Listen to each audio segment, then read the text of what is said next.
Hello there.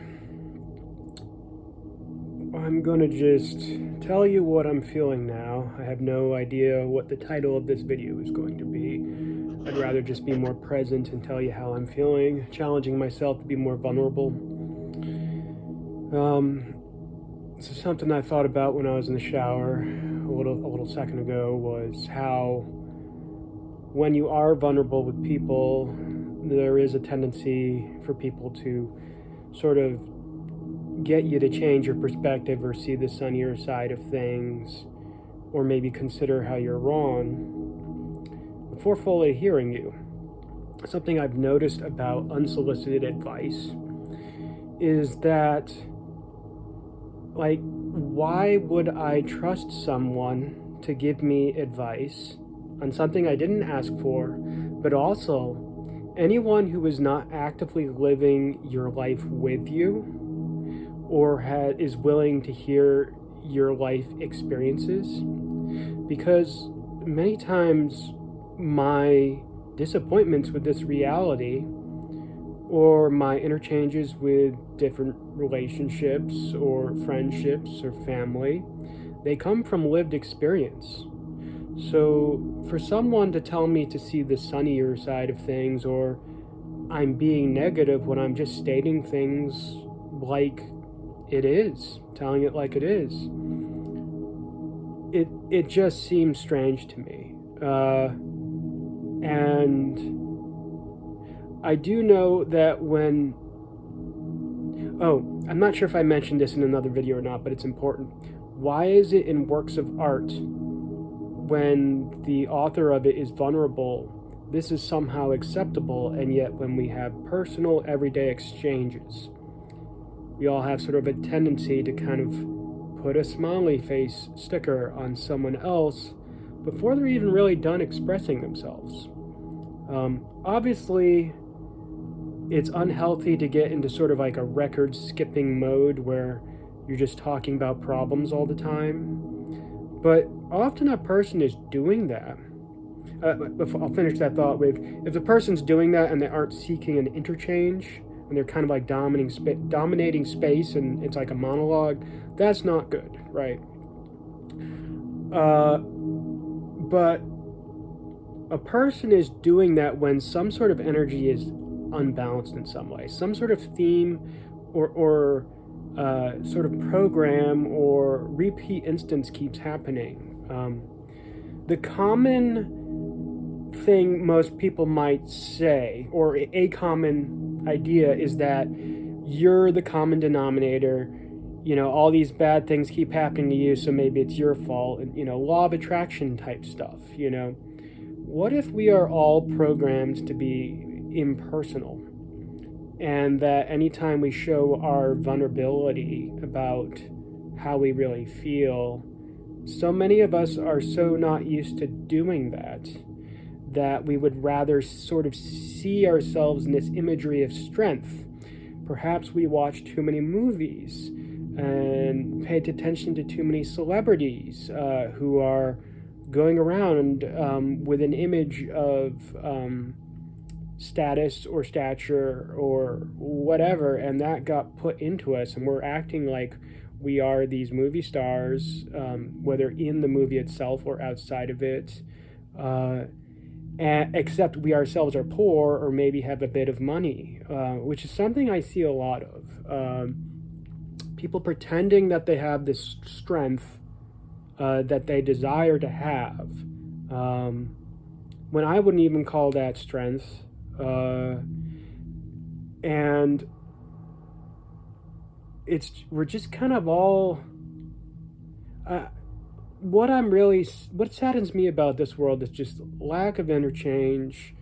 Where can I go to tell people about these sort of disappointments in my life, what I really want to create, and it be a nice, pleasant exchange where someone hears me, yeah, I know what you're talking about, man, I've been through that too, or I've seen that too, or maybe I haven't gone through that, but hey, this conversation's interesting, and I know it can be uncomfortable to hear when someone's gone through some crazy things, but But it doesn't have to be uncomfortable.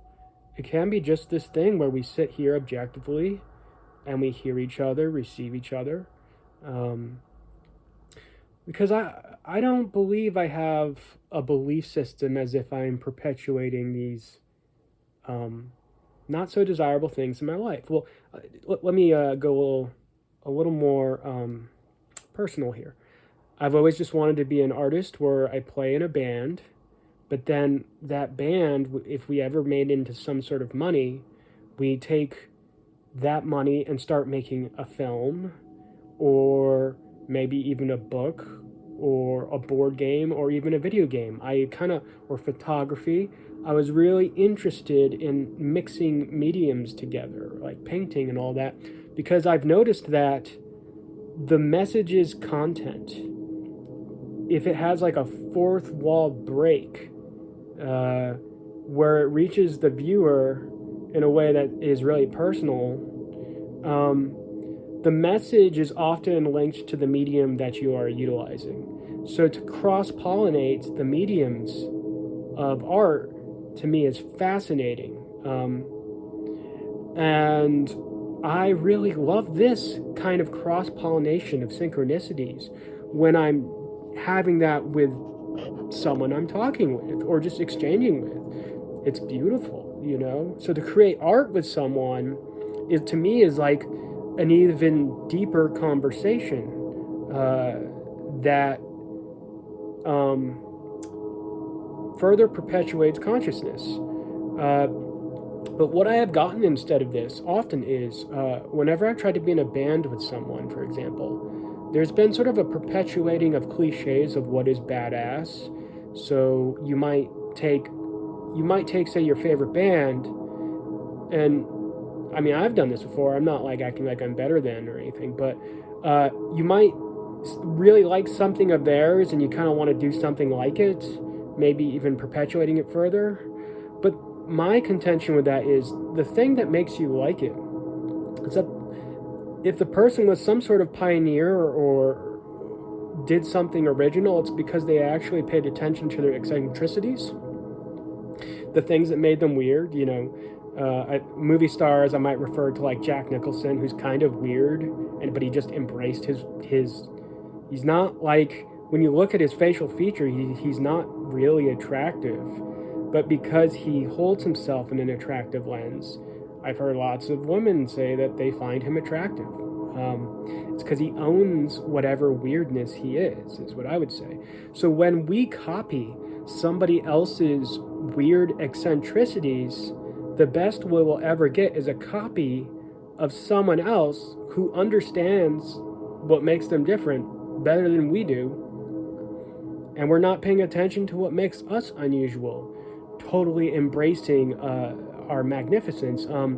There was this photographer named Diane Arbus who she would shoot what the world might refer to as freaks, and the way she explained it was they were so magnificently themselves, like sort of like letting it all hang out, because society, they already were well aware and lived how society didn't, they didn't meet the qualifications for society's current trends on what they think is beautiful. So they had no trappings. And she noticed that about them and found it exquisite. So what I would love to do with fellow artists is kind of, I call it mining eccentricities. It's like digging for gold. When I say mining, I would like to do that more with fellow artists. But most people I have tried to make art with, whether it's just music or usually it's music. I did want to get into film. Most people want to perpetuate what already exists. I've quoted Tom York before. There's a lot of other musicians I listen to, but something he said was, anytime you know how something is going to work when you're making a song, it'll never work, because you're not getting into uncharted territory. You're not taking any risks of something, you don't know whether it's going to work or not. And you're usually just repeating what either you've done before or what someone else has done before. So I hope I'm not coming off as like egotistical or pretentious or any of those things. I just want to go to new places, man. And it's rare that others want to do it with me. And it's not like I don't blame others. Like when I feel my boundaries have been crossed, and they have been a lot, I tend to recluse more to kind of recalibrate, reflect, kind of understand why I got exactly the opposite of what I wanted, or maybe just not what I wanted, or irrelevancy. So I don't blame anyone for needing to recharge, or maybe needing to do a pattern that's the same for a while if they need to feel safe for themselves then, people got to do what they got to do, I'm not looking down on any of that. But generally, if I go on the internet, I might find some like-minded people, but they're not in my physical space, my physical reality, creating art with me. And I have a friend online who's really awesome. Her name's Kate. And she offered to make art with me, but my artistic experiences have been so draining and so disappointing that I haven't really felt like doing anything anymore. My associations with making art are not very encouraging. Like, they might have been beautiful and amazing in the moment, but they rarely built up to something where, okay, now I can actually make money doing this, so I can just focus on making art all the time. Then I have to go back to making money. And becoming an artist in this world is so insanely difficult because, especially if you didn't start with money or you were on welfare or poor, because it takes money to make money. And I spent years saving up for music gear. And by the time I have it now, my body has gotten wrecked from double jobs and trying to make art at the same time. I was biting off more than I could chew, but I did that because it was the only way it was ever going to get done. And now you've got people on platforms who aren't really willing to pay for art anymore, but I can't blame them because the economy's terrible. And heck, me myself, I rarely put money into other people's art anymore because I was trying to save up for my own artistic endeavors. I didn't have the money to do that. It was already hard enough for me to put an extra $300 to $500 a month every single month of my life for 15, 20 years to finally get the music studio of my dreams. That was not easy. But yeah, I'm just sharing some sort of frustrations with you about what it's like to be me.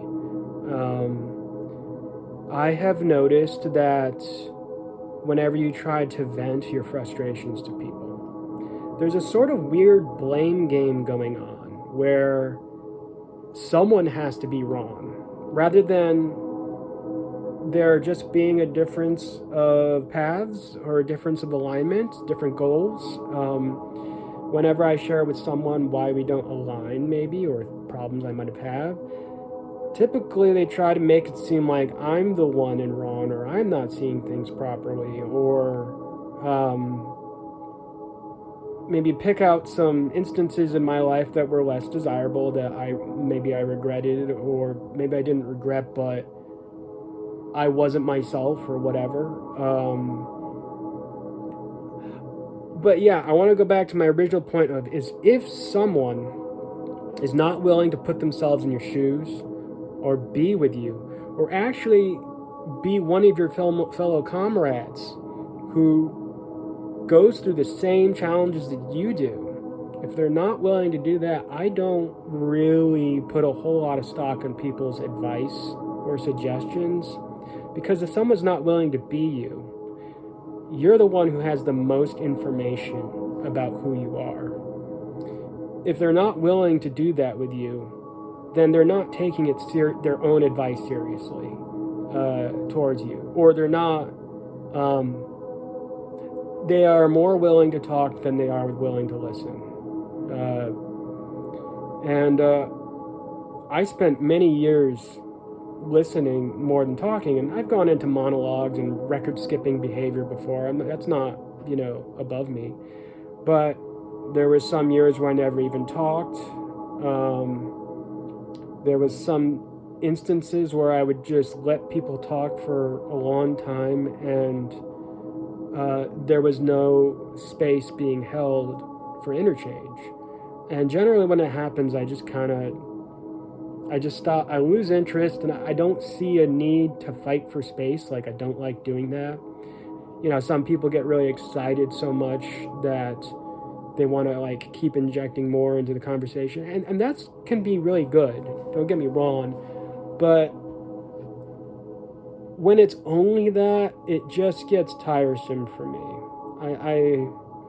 So now here I am on YouTube, just trying to share these things with this space, and I'm not it would be nice if I got some people commenting on having similar feelings, or knowing what I'm talking about, or bringing more to this picture, or contributing. But I'm really doing this to just challenge myself to be okay with my own feelings, my own expressions, regardless of what anyone says. And to sort of make this sort of like a public journal. I've learned about public journals, though, that you still want to honor discretion, especially when you're attempting to be vulnerable.